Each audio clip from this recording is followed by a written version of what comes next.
Hi, everybody, and good morning. Today is Wednesday, November 24th, the day before Thanksgiving. The king of Wednesdays. All right. I'm Dave Chudowsky with the 3 News Now morning update. Hopefully, you're getting ready for Turkey Day. But we want to start with Matt Wintz, who has a check of today's forecast.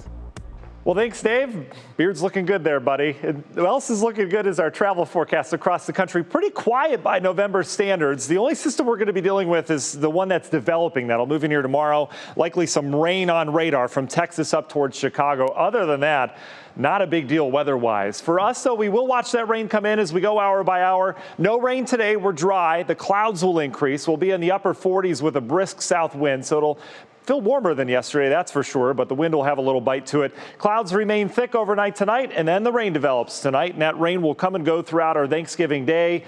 And then Thanksgiving afternoon, Thanksgiving evening as well. We're still talking with rain around. Doesn't look to be a washout, but it'll likely be a pretty soggy afternoon. Temperatures will stay in the 40s. And watch what happens tomorrow evening on into tomorrow night. If you have travel plans that take you in the snow belt as we get into your Thanksgiving night, may be dealing with some snowflakes as the lake effect snow sets up, as that colder air filters in. That will continue on and off in the snow belt. Not a big deal. Doesn't really look like it, but we may have some minor accumulations out there. Union Home Mortgage 7-day forecast. You notice we're in the 40s the next 2 days, and then we're in the 30s over the course of the weekend. Saturday looks dry. Also looks good for the OSU-Michigan game. Looks quiet. That's good news.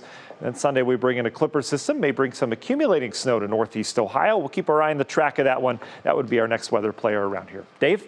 Okay, Matt, thank you. We start with this, a big development in what's being called a landmark case in the opioid crisis. 3 pharmacy chains have been found guilty of contributing to overdose deaths in northeast Ohio.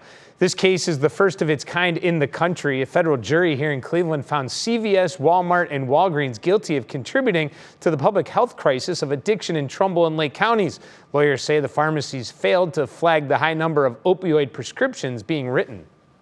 This is a landmark decision because it's the first time that the issues of opioid epidemic have been tried against these national chain pharmacies.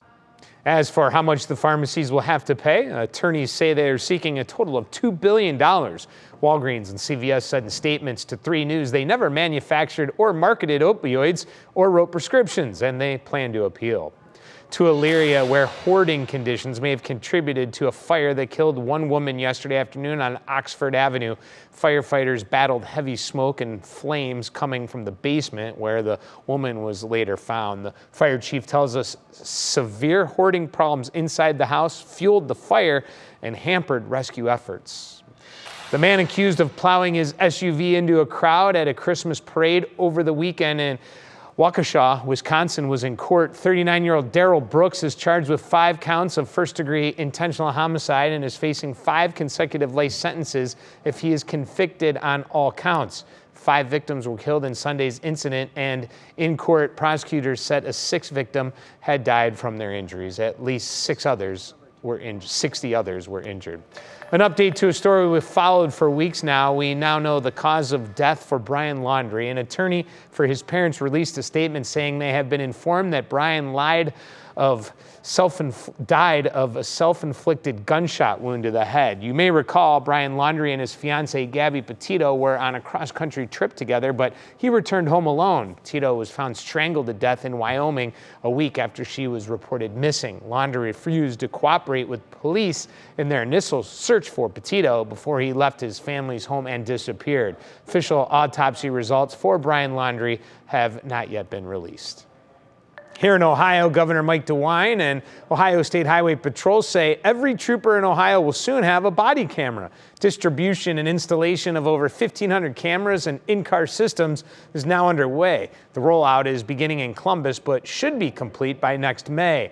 Governor says these cameras not only help better protect troopers, but the public as well. And of course, these cameras will be an important tool for community-police relations. They'll enhance public trust and give our citizens another reason to have confidence in the professionalism of the Ohio State Highway Patrol. Of course, this news comes ahead of a busy holiday travel weekend. ODOT is predicting nearly 2.2 million Ohioans will travel in and around the state between today and Sunday.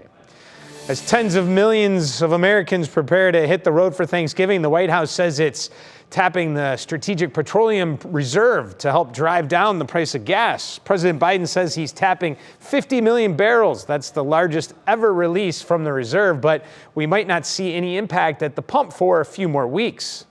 It will take time, but before long, you should see the price of gas drop where you fill up your tank. And in the longer term, we will reduce our reliance on oil as we shift to clean energy. The 50 million barrels being released is about the same as what Americans go through every 2.5 days. Exciting news today. The magic of lights returns to the Cuyahoga County Fairgrounds. You can drive through the massive light display with your family for some holiday fun. The lights event will run from 5:30 p.m. until 10 at night, today through January 2nd. You can buy tickets online now at magicoflights.com. It will cost you about $21 per car, but that price goes up to $26 on December 10th.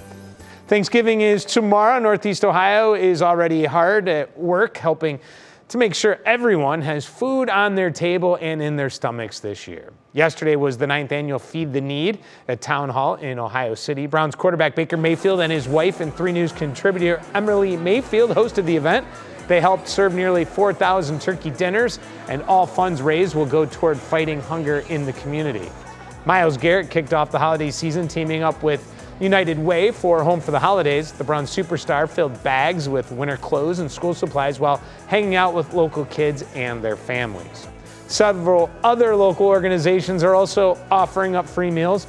Homeless Hookup, the Salvation Army, and St. Augustine's Church are all working to make sure everyone gets a hot turkey dinner and has a place to gather this Thanksgiving. We have a list of places offering free meals or turkeys around the area on WKYC.com. Well, I really want to thank you for taking the time to join me for this 3 News Now morning update. Make sure you continue to check our social media pages and WKYC.com throughout the day. I'm Dave Chudowsky. I hope you have a great Thanksgiving. Have a safe Wednesday night before Thanksgiving. Enjoy the entire weekend. Go Browns. Sunday Night Football right here on Channel 3, Browns and Ravens. Got the parade, got so much family, food. Hope you enjoy it all. Have a happy Thanksgiving, everybody.